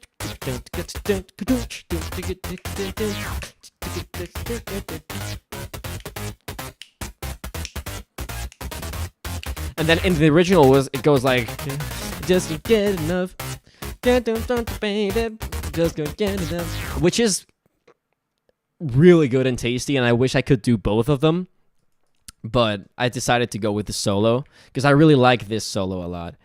In the original one, I had a delay llama solo, which is here, but it kept like resetting resetting its settings. So I decided to, let's go with my incredible Triton Extreme, my favorite plugin of all time. Shoutouts to Korg for the Korg collection. The Synpipes lead, which is used by the band Incognito, which I fucking love it. And then I play a lot with the pitch wheel. Actually, it's kind of what is making it sound expressive. And this is not quantized, by the way. I didn't quantize this solo. This is like literally a take I did. It's not perfect, but it's human. Ooh, these bends are crazy though. Like, it's not mathematically going to the next note in the scale. Like, but it's like perfect for what I wanted to do, you know? Like, it's not perfect, and for that reason it's perfect. I guess that makes sense. And actually, I wanted to do like a bend down here. It's actually, you can actually see it. Like, the original one is like this, and it doesn't get down enough because like it just ends before it goes down a pitch. So like,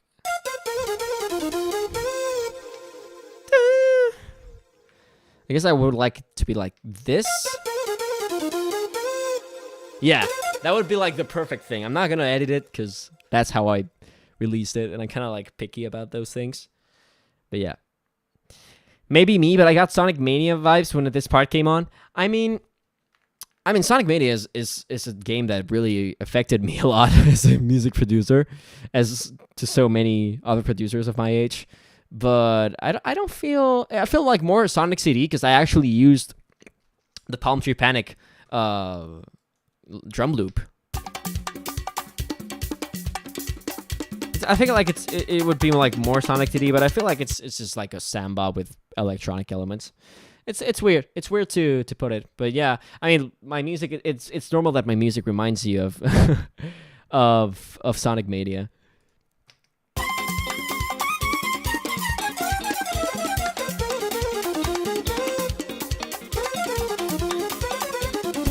It's so good. The kick, 4 on the floor.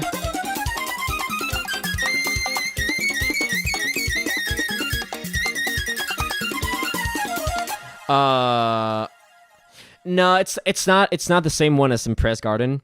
You mean in Act 2, like the one that is doing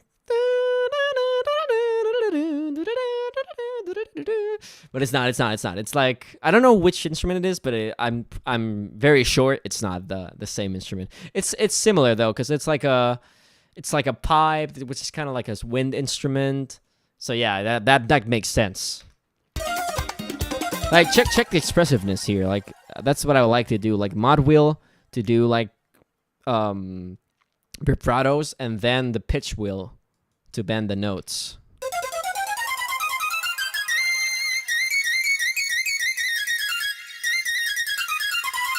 And also like playing with the rhythm and giving some space. You know, there's some like space. And then here like a lot of fast notes. And then it goes like down, it slows down.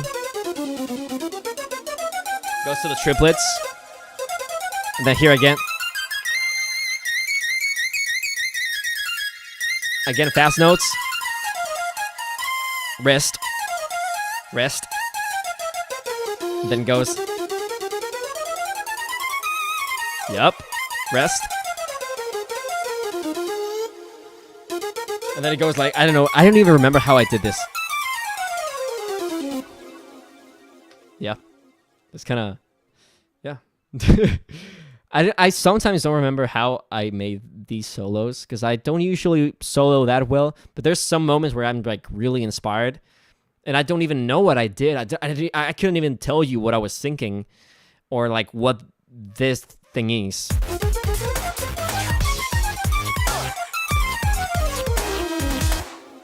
But I did it. So that's what matters, I guess. And then the Wii crashing. It's just so fucking hilarious to me that I did this. Like, why would you do that? Oh my god. But yeah. It was so funny, but no one got it in the audience. It was crazy. Like, I thought people would just like, oh wait, that's the Wii crashing. But yeah. And then we go to the last part. I'm gonna drink some water first. Alright.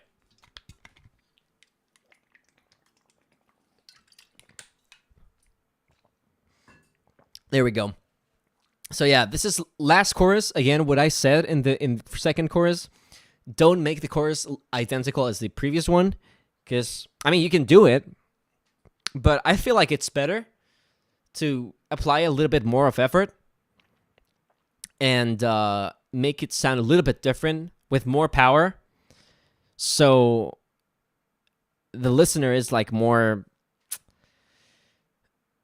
you know, it's like, oh shit, just can't get enough. It's like harder, you know, like, oh okay, just give me everything you have.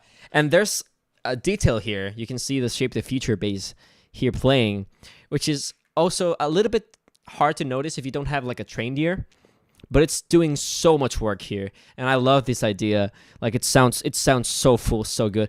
This is the only part where it can get a little bit like overwhelming, but it's the last part, and it kind of like all the ideas that I had like flowing in. It was like flow state basically, so it kind of ends up working. So there we go. This is literally all the instruments going all in.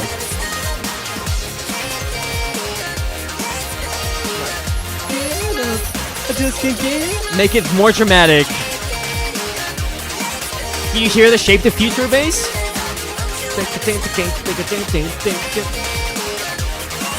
Now.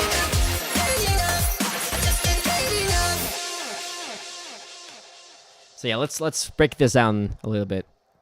So we have, of course, the vocals with the vocoder. This is literally the same, but it has a different kind of like this, for example, this chorus, the first one, doesn't have an M1 piano, which is doing. This one is actually used in Sonic Mania, by the way. This piano is used a lot in Sonic Mania, for the ones who were asking before. I mean, M1 piano is like the house piano of M1. It's used in literally every single fucking record of the 90s and the 2000s and in lots of video games. So yeah. This is only here. It's an exclusive to the last chorus. The last chorus has to be like grandiose. It has to be like, you know, go for it.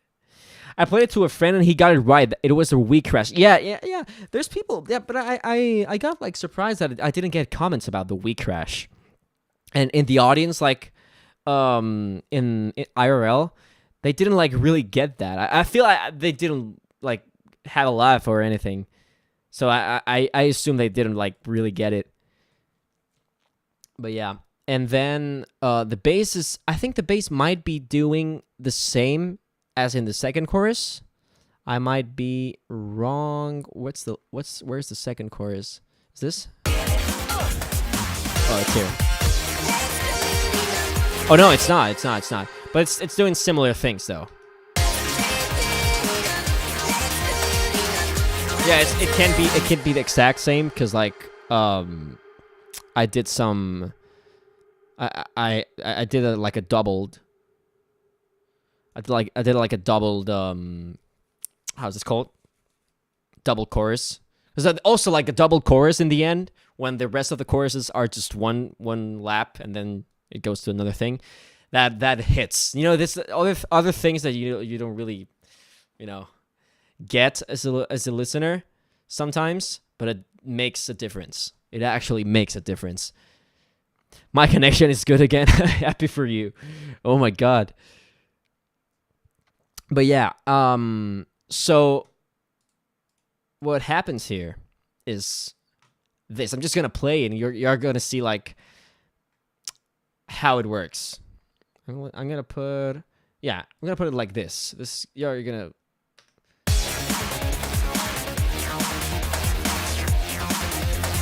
like all the instruments are just going crazy. Okay, now listen to the slowly fading in. Yep.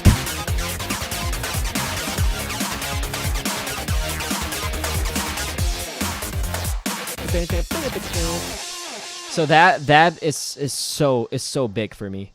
Like that is so important. And I think this is the same though. No, it's not. Okay, yeah, they can't be the same, but I did what I mentioned before, like just copy and paste something, copy and paste it 2 times and then merge it and then just add some variations, you know? That's so it's a bit simple, but it really works. So yeah. And this is basically everything. I think we're finished, right? I'm gonna do like, let's do like this would be like a jingle, I guess. Imagine if Red was in the Red from Brombar Cyberpunk was in Smash. I feel like this could be like his Big 3 theme. Where is it? It would be like this.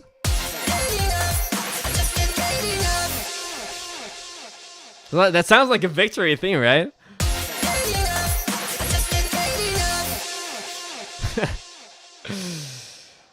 But yeah, I think we're done. If anybody, maybe I don't know if you guys have like some questions or something before I wrap this up about like samples or anything. Just feel free to tell me. This is the session. There's a lot of stuff, but this is taking so much space though, and this is like I said before, it's like a really messy session. I normally color code everything, rather than, you know, having all of this like super messy. But yeah, this was like initially a project that I did in a day, and then I kept on, you know, polishing it. But yeah. And he would say easy. Yeah. I'm starting to play BRC and it's so freaking good. I fucking love that game for real. Like it also I never understood why I haven't played it before. What's the project time? Yeah, I can show you that. It's 27 hours and 42 minutes, but now I have like 2 hours of stream. So just think about it. It was like 25 hours or something like that. and lots of them were like actually mixing, and like that like 5% left. You think you have that 5% left, but it's actually a 40%. Yeah, that's kind of how it was. And yeah, it was pretty cool. It was pretty cool to work on it. I had a lot of fun, even though the first time I did it, it was like, okay, I'm so tired, but I'm really proud of what I did here. And people are loving it as well. So I just can get it up. Dude, that fucking comment sent me, dude. Like, I can't even like I can't even like think of it. Like, now I listen to it and I just only can hear, like, I just can get it up. Just because English is not my first language, and I didn't get it at first, but I tried to think about it and I was like, oh my god, dude. Yeah, it looks like it says that because of the mixing. So yeah. Only critique is that it's missing Too Mellow songs. I mean, yeah, Too Mellow is the fucking goat. They did so many work for. I mean, is that album called Memories of Tokyo To? That they did for the well, it's like original music. I wanna know your name. I wanna know everything about you, girl. I know that song. Really good. Really good. Someone told me to remix that song. I don't remember who it was, but yeah. Oh, that's crazy. But I know there's some previous songs that are in BRC, right? Or am I wrong? I don't exactly remember. But yeah, it's pretty short for the man. I normally have like, there's like an upcoming project that I already have like 57 hours on it, and it's like, I mean, it's, to be fair, it's like probably my most complex production. And you guys will tell, like, you guys will be able to tell. Yeah, I want to know is there. Okay, yeah, that makes sense. Well, I think then it's a time for me to wrap it up. It's almost past midnight here in Spain, and yeah, I'm gonna go have break and maybe go to bed in a time. Well, in a few. I don't know. Actually, it's like not that late for the schedule I'm having as of lately. Yeah, I might play something or something, but yeah, I really appreciate. I'm gonna change scenes. Hold on. I really appreciate y'all for sticking around. I'm gonna try my best to keep doing streams. There's a fucking lot of music, good music. I have like 6, 7 remixes. I didn't that on purpose. Remixes that I've done, like almost done. Like, literally so many good things coming in the future. I'm already planning some more collabs, really big collabs. You guys are gonna fucking, like, you're gonna be like, what the fuck? How is this guy pulling this off? But yeah, you just got here. No worries. I'm gonna make more stuff. I'm gonna make more stuff around here. So I really appreciate y'all for tuning in. I'm gonna say goodbye for now, but stay tuned. I'm active on Twitter, Blue Sky, not Instagram yet, but I will be, because now I have like content here that I can do, like highlights of the stream and everything. That's kind of all like already thought about. So yeah, take care, guys.